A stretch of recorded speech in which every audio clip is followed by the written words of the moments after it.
Imagine a huge army of 185,000 soldiers. They're strong, well-armed, and ready for battle.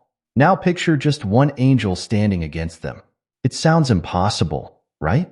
But this amazing story from long ago shows us how incredibly powerful spiritual beings can be. Today, we're going to dive into this mind-blowing tale that proves sometimes the strength we can't see is way more powerful than any weapon or army. This isn't just some made-up story. It's an ancient account that has puzzled and amazed people for thousands of years. Think about it. One angel taking on almost 200,000 trained fighters. It's the kind of thing that makes you wonder about the hidden forces in our world. Forces that we can't touch or see, but that can change everything in the blink of an eye. As we explore this incredible event, we'll see how it challenges what we think is possible. It's not just about a miraculous victory. It's about understanding that there's more to our world than what meets the eye. This story opens up a whole new way of looking at spiritual power and how it can work in our lives. Now, you might be thinking, okay, that's a cool story, but why should I care? Well, here's the thing. If we don't really get what this story means, we're missing out on something huge. This isn't just a tale from an old book. It's a window into a part of reality that many of us forget about or don't believe in. In our world today, we're so focused on what we can see and touch. We think power comes from money, weapons, or technology. But this story flips all of that on its head. It shows us that there are forces at work that are way beyond what we usually think about. And if we don't pay attention to this, we might be ignoring one of the most powerful forces in the universe. Think about it like this. Imagine you're playing a video game, but you only know half the controls. You'd be missing out on so many cool things you could do, right? That's kind of what it's like if we ignore the spiritual side of life. We're not seeing the full picture. We're not using all the controls we have access to. This story isn't just about believing in angels. It's about opening our minds to the idea that there's more to our world than what we can measure or put under a microscope.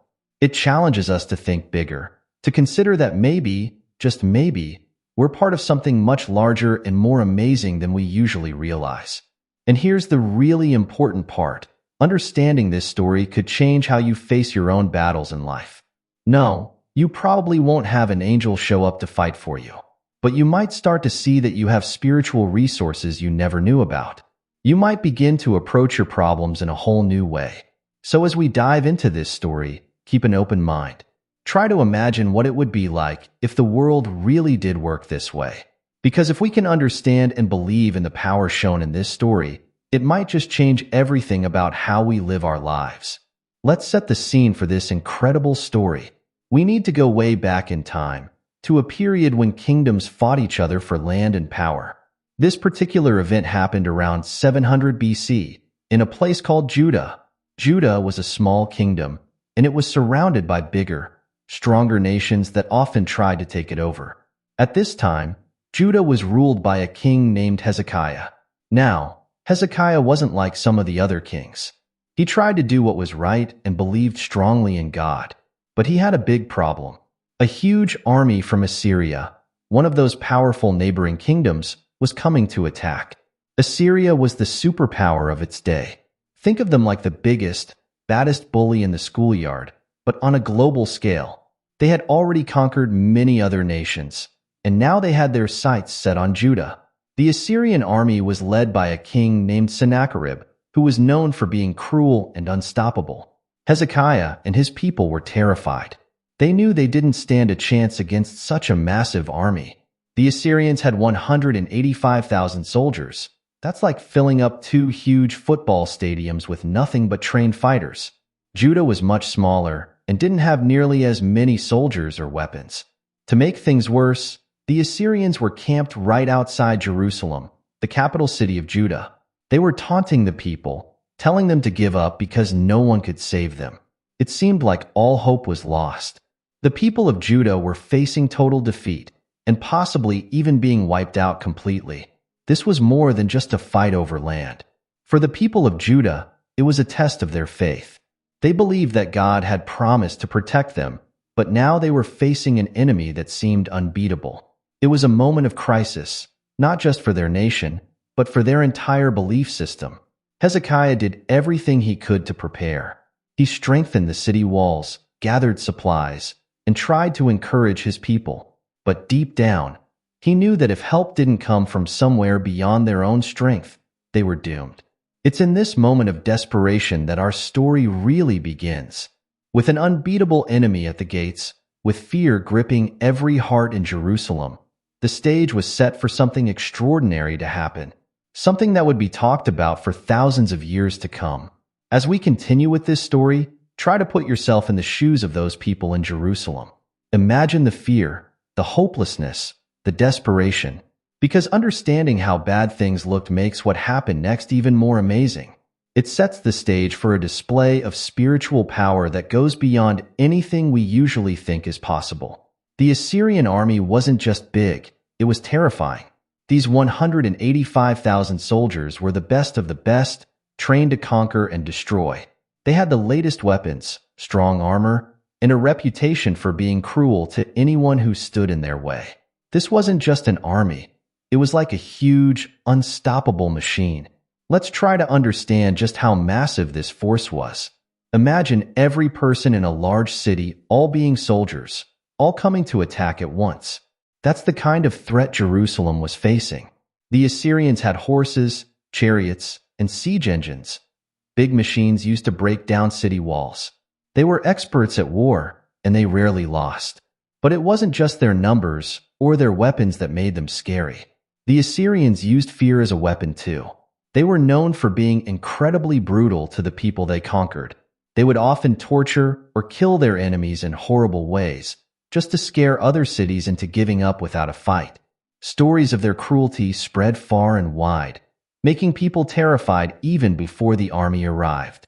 Sennacherib, the Assyrian king, was especially proud and arrogant. He sent messages to Jerusalem, boasting about all the other nations he had defeated.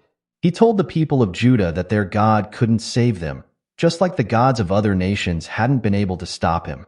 These messages were designed to crush any hope the people might have had. The situation looked completely hopeless. Jerusalem was surrounded, cut off from help or supplies. The Assyrians were so confident of victory that they were in no hurry. They could simply wait, knowing that sooner or later, the city would run out of food and water. It seemed like only a matter of time before Jerusalem would fall. For the people inside the city, every day was filled with fear. They could see the huge army camped outside their walls. They could hear the shouts and threats. Parents worried about what would happen to their children. Soldiers on the walls knew they were outnumbered and outmatched. Even the bravest among them must have felt like this was a fight they couldn't possibly win.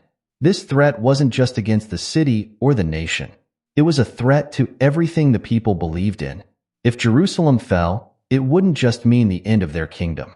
For many, it would feel like their faith had failed them. The Assyrians weren't just attacking their walls. They were attacking the very core of what the people of Judah believed about themselves and their God. In the face of such an overwhelming enemy, it seemed like nothing short of a miracle could save Jerusalem. And that's exactly what was about to happen.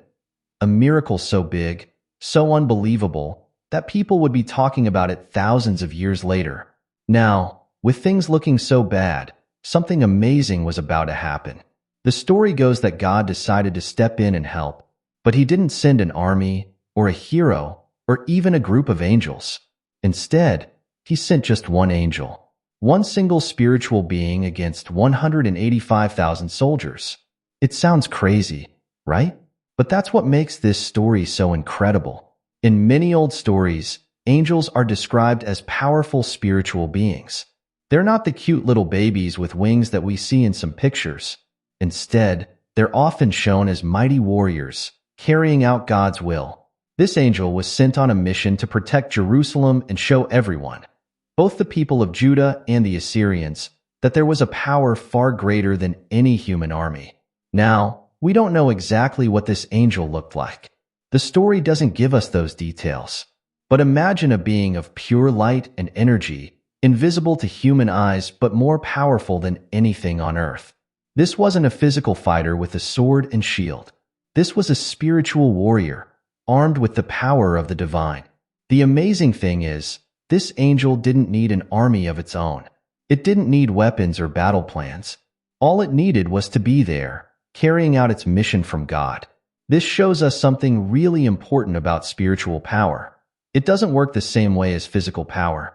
One angel could do what thousands of human soldiers couldn't, simply because it was operating on a whole different level. For the people of Jerusalem, this angel was their last hope, even though they couldn't see it. They had prayed for help, and now help had arrived, but in a form they never could have expected. This heavenly protector was about to show everyone that sometimes the most powerful forces are the ones we can't see with our eyes. The presence of this angel reminds us of something really important, that in spiritual matters, numbers don't always matter.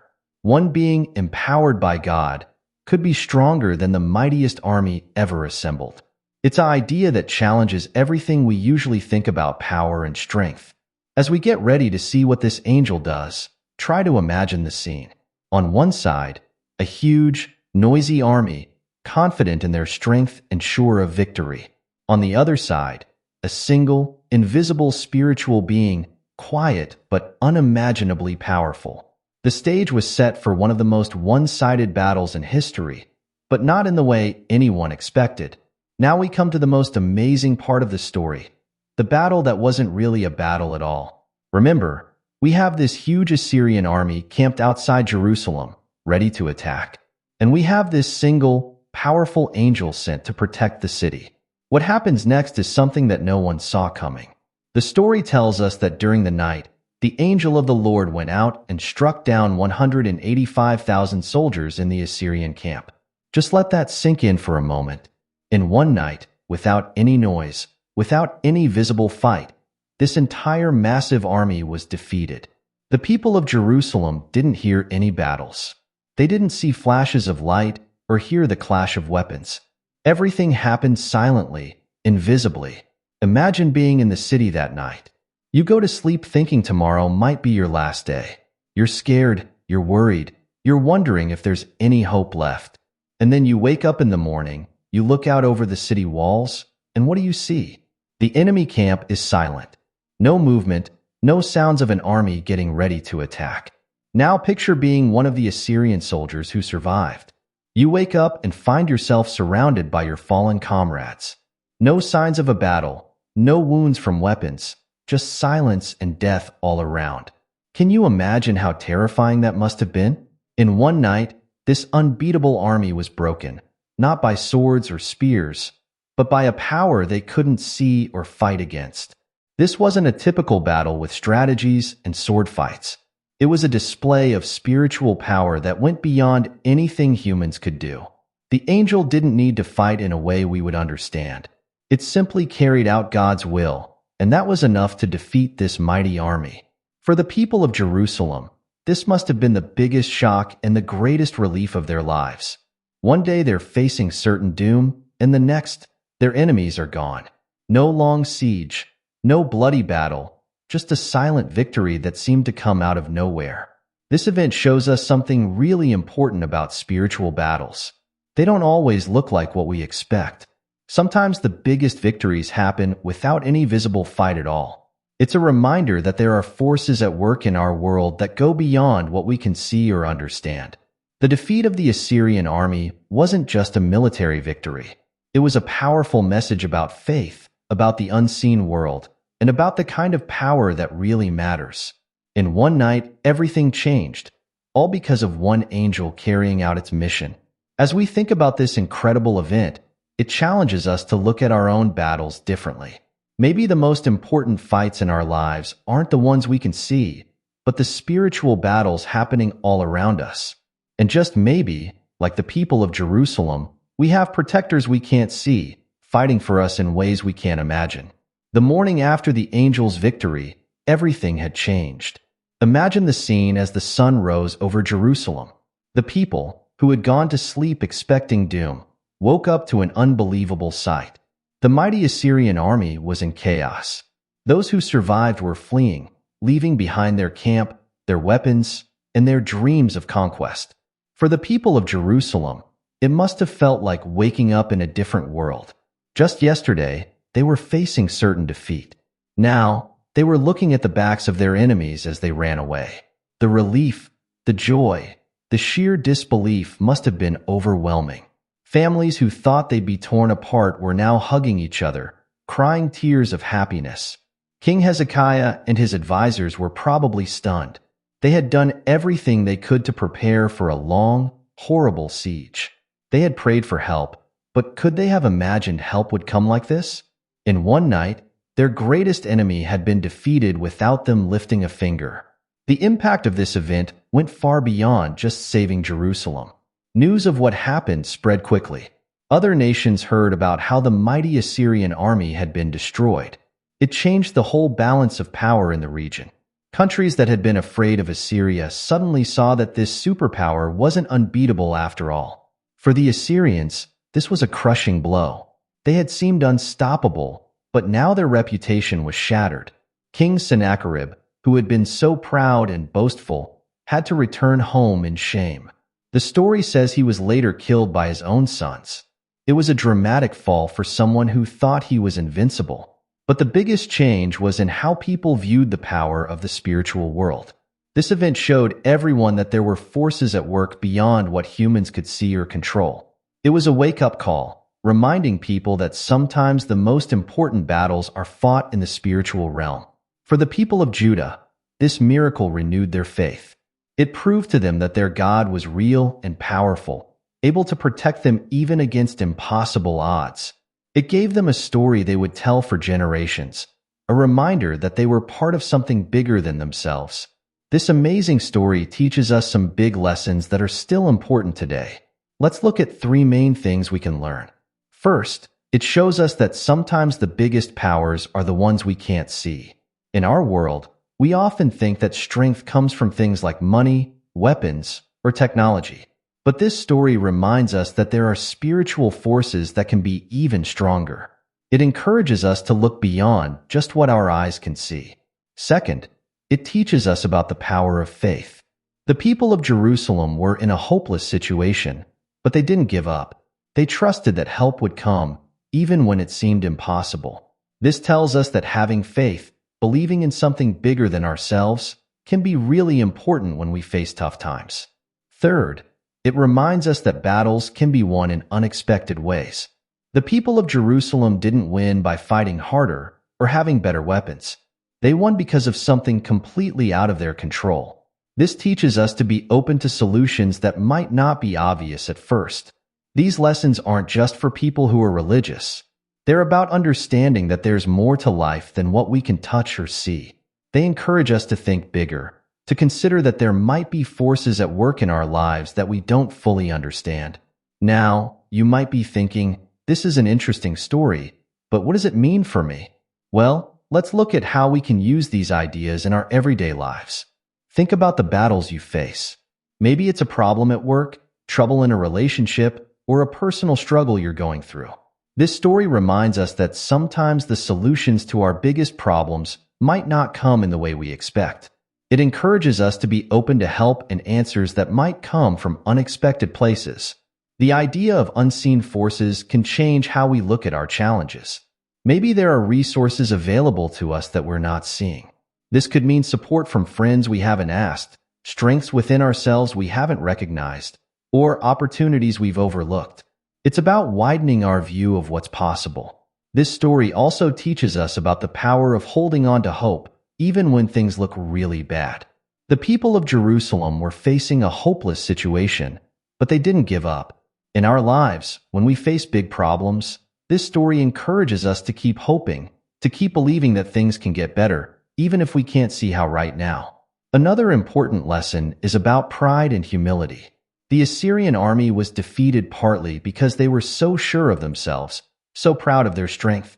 This reminds us that being too proud or thinking we're unbeatable can sometimes lead to our biggest failures. It's a call to stay humble and remember that there's always something bigger than us. Lastly, this story can change how we think about victory and defeat. Sometimes winning doesn't look like what we expect. In our lives, our biggest victories might not come from defeating others, but from unexpected changes in our situations or in ourselves. As we come to the end of this incredible tale, let's take a moment to think about why it still matters today. This story of an angel defeating an army isn't just an old legend. It's a powerful reminder of ideas that can change how we live our lives. Remember, this is a story about hope winning over fear, about unseen forces changing the course of history. It challenges us to think bigger about our world and our place in it. Maybe there are angels watching over us too, in ways we can't see or understand. The next time you're facing a problem that seems too big to handle, think about the people of Jerusalem. Remember how their biggest victory came when all seemed lost. Let this story inspire you to keep hoping, to stay open to unexpected help, and to believe that sometimes the most powerful forces in our lives are the ones we can't see. This ancient tale of 185,000 soldiers defeated by one angel isn't just about what happened long ago. It's about what's possible in our world today. It's an invitation to see our lives, our challenges, and our victories in a new light. And who knows, maybe by keeping these lessons in mind, you'll find your own miraculous victories in the battles you face. So, as you go about your day, keep your eyes open, not just to what you can see, but to the unseen possibilities all around you. Because sometimes, the most amazing changes in our lives come from places we least expect.